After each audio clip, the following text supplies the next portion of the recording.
এই নতুন প্রধানমন্ত্রী তার কাজ দেখে আমি বিস্মিত হচ্ছি। আমি নিজেকে চিন্তা করি কখন তিনি ঘুমান। একই কথাটি তখন আমার জীবনে ওই প্রথম জীবনে প্রশ্ন এসেছিল, কখন তিনি ঘুমান। আমি 27 নম্বর বিএনপি অফিসে প্রেসিডেন্ট জিয়াউর রহমানকে টিফিন গাড়িতে করে বঙ্গভবন থেকে খাবার নিয়ে এসে সেখানে মধ্যরাত্রে পলিটিক্যাল মিটিংয়ে কর্নেল আলাউদ্দিন দপ্তর সম্পাদক ছিলেন, টিফিন গাড়িতে এগিয়ে দিতে ওরা খেতে দেখেছি। আর গতকালকে আমি সংসদে মাগরিবের নামাজের সময় মাননীয় প্রধানমন্ত্রীর কাছে গিয়েছিলাম, ঠিক তেমনি ভাবে দেখলাম তিনি কালকে বিকেলের নাস্তা বাসা থেকে আনা সামান্য একটু নাস্তা করলেন, আমি সেখানে উপস্থিত ছিলাম। এটি আমার মনে বিশ্বাস আরো জন্মিয়েছে যে এই প্রধানমন্ত্রী ওই তার বাবা মায়ের পদাঙ্ক অনুসরণ করছে। আমি আমার দায়িত্ব পাওয়ার পর এই যাবৎ ঠিক মতো ঘুমাতে পারছি না। রাত 12টাতেও অনেকে গিয়ে আমার সাথে অনেক কথা বলার চেষ্টা করে, মাঝে মাঝে খুব বিরক্ত বোধ করি। কিন্তু তখন ভাবি যে আমাদের প্রধানমন্ত্রী, আমি তো একটি মন্ত্রণালয় নিয়ে অস্থির হয়ে আছি, আর আমাদের প্রধানমন্ত্রী প্রত্যেকটি মন্ত্রণালয় নিয়ে কথা বলছেন। একবার কি ভেবে দেখেছেন সকাল 9টা 1 মিনিট হতে শুরু করে রাত 12টা 1টা পর্যন্ত নন স্টপ তিনি কাজ করে যাচ্ছেন। কার জন্য? আগামী বাংলাদেশের জন্য। ওনার একটি মাত্র স্বপ্ন, ওনার পিতা যা করেছেন, ওনার মাতা যা করেছেন, বাকি কাজটুকু তিনি সমাপ্ত করার জন্য দ্রুত গতিতে এগিয়ে যাচ্ছেন। এবং আগামী বাংলাদেশ গড়ার জন্য একটি মাত্র সেক্টর কাজ করবে, সেটা হচ্ছে এই এডুকেশন সেক্টর। এই আপনারা আমার সামনে যারা দাঁড়িয়ে আছেন, she's from Canada,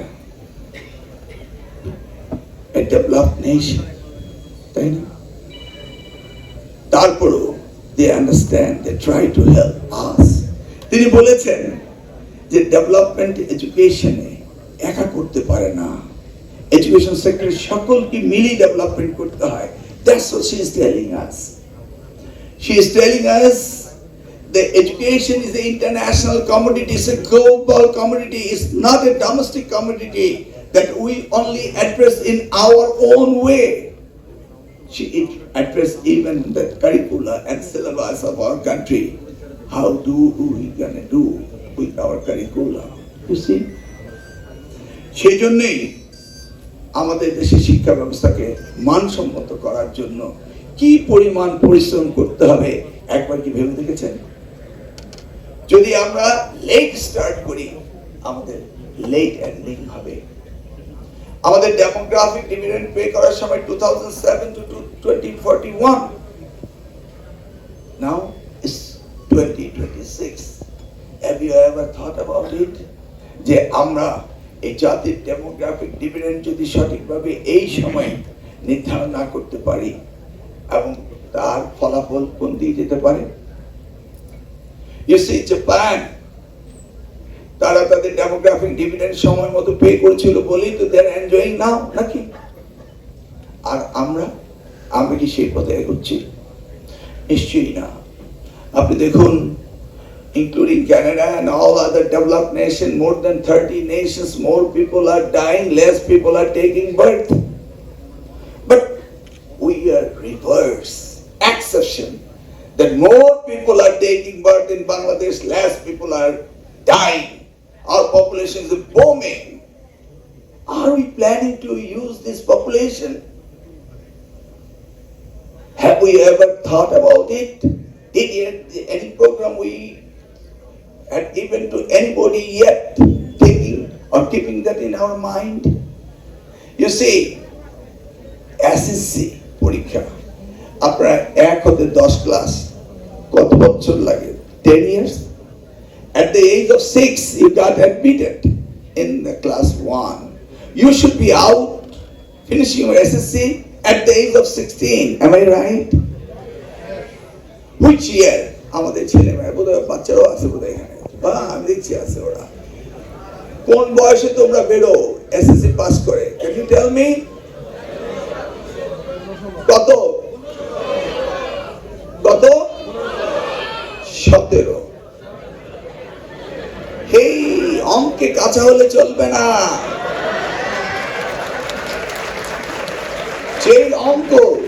যে অঙ্ক তোমার ক্ষতি করে সেই অঙ্কে ভুল করো না। 1 হতে 10, 10 বছর, 6 বছরে ভর্তি হচ্ছ, 16 বছরে তোমাকে এসএসসি সার্টিফিকেট দিতে বাধ্য গণপ্রজাতন্ত্রী বাংলাদেশ সরকার। Am I right? ওই দায়িত্বটি ওই মধ্যে চেয়ারে বসেছে যে মন্ত্রী, তার দায়িত্ব ছিল 16 বছরে এসএসসি পাস করিয়ে দেওয়া, নাকি? হঠাৎ করে বোর্ড এসে বলে যে আমরা পরীক্ষা নেব।